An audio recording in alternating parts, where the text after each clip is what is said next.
أعوذ بالله من الشيطان الرجيم. بسم الله الرحمن الرحيم. الرحمن علم القرآن خلق الإنسان علمه البيان.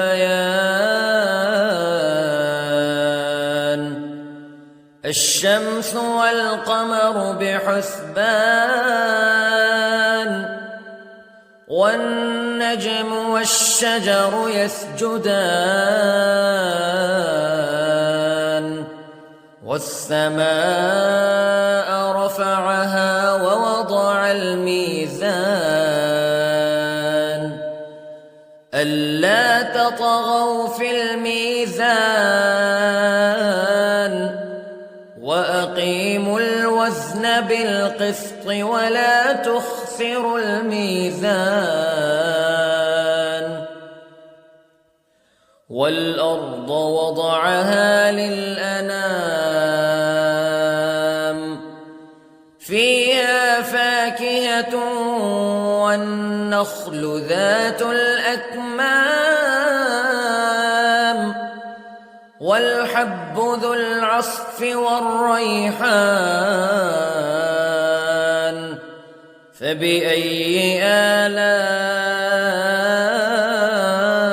ربكما تكذبان. خلق الإنسان من صلصال كالفخار وخلق الجان من مارج من نار فبأي آلاء ربكما تكذبان. رب المشرقين ورب المغربين فبأي آلاء ربكما تكذبان. مرج البحرين يلتقيان بينهما برزخ لا يبغيان فبأي آلاء ربكما تكذبان. يخرج منهما اللؤلؤ والمرجان فبأي آلاء ربكما تكذبان. وله الجوار المنشآت في البحر كالأعلام فبأي آلاء ربكما تكذبان. كل من عليها فان ويبقى وجه ربك ذو الجلال والإكرام فبأي آلاء ربكما تكذبان. يسأله من في السماوات والأرض كل يوم هو في شأن فبأي آلاء ربكما تكذبان. سنفرغ لكم أيها الثقلان فبأي آلاء ربكما تكذبان.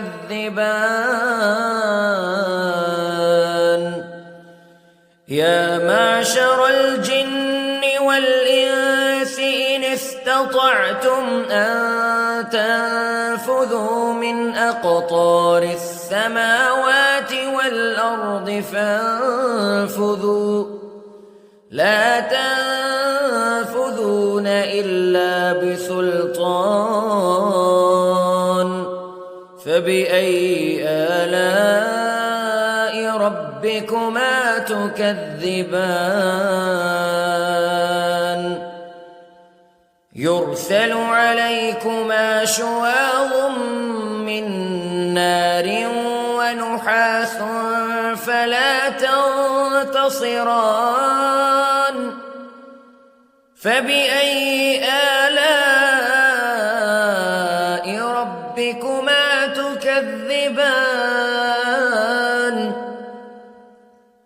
فإذا انشقت السماء فكانت وردة كالدهان فبأي آلاء ربكما تكذبان فيومئذ لا يسأل عن ذنبه إنس ولا جان فبأي آلاء ربكما تكذبان يعرف المجرمون بسيماهم فيؤخذ بالنواصي والأقدام فبأي آلاء ربكما تكذبان هذه جهنم التي يكذب بها المجرمون يطوفون بينها وبين حميم آن فبأي آلاء ربكما تكذبان ولمن خاف مقام ربه جنتان فبأي آلاء ربكما تكذبان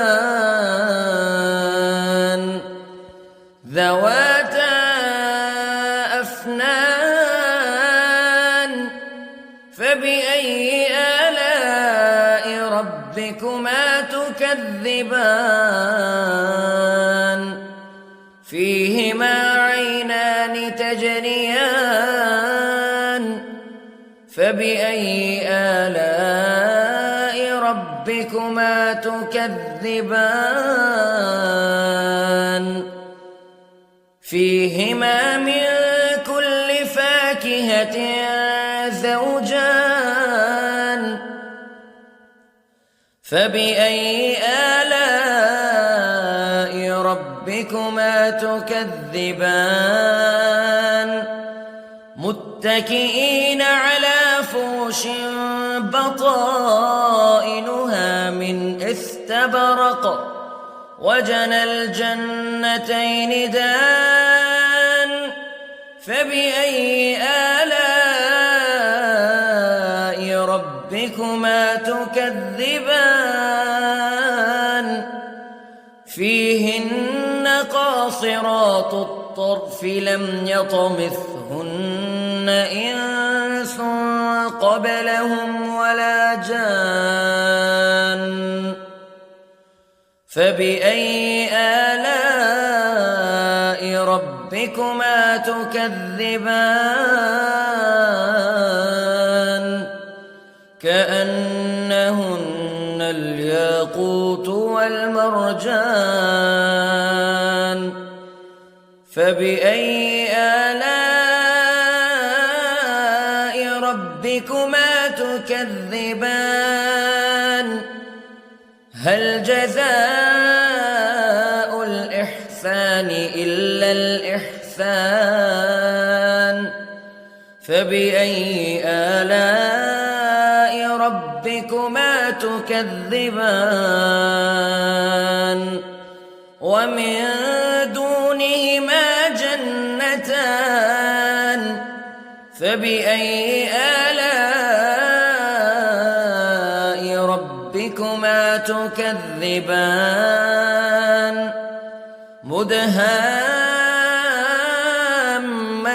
مدهامتان فبأي آلاء ربكما تكذبان فيهما عينان نضاختان فبأي آلاء ربكما تكذبان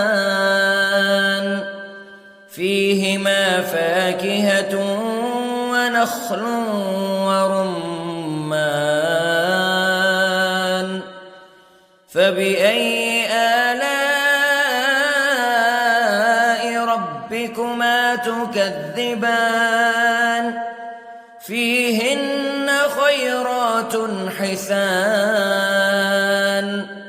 فبأي آلاء ربكما تكذبان حور مقصورات في الخيام فبأي آلاء ربكما تكذبان لم يطمثهن إنس قبلهم ولا جان فبأي آلاء ربكما تكذبان متكئين على رفرف خضر وعبقري حسان فبأي آلاء ربكما تكذبان تبارك اسم ربك ذي الجلال والإكرام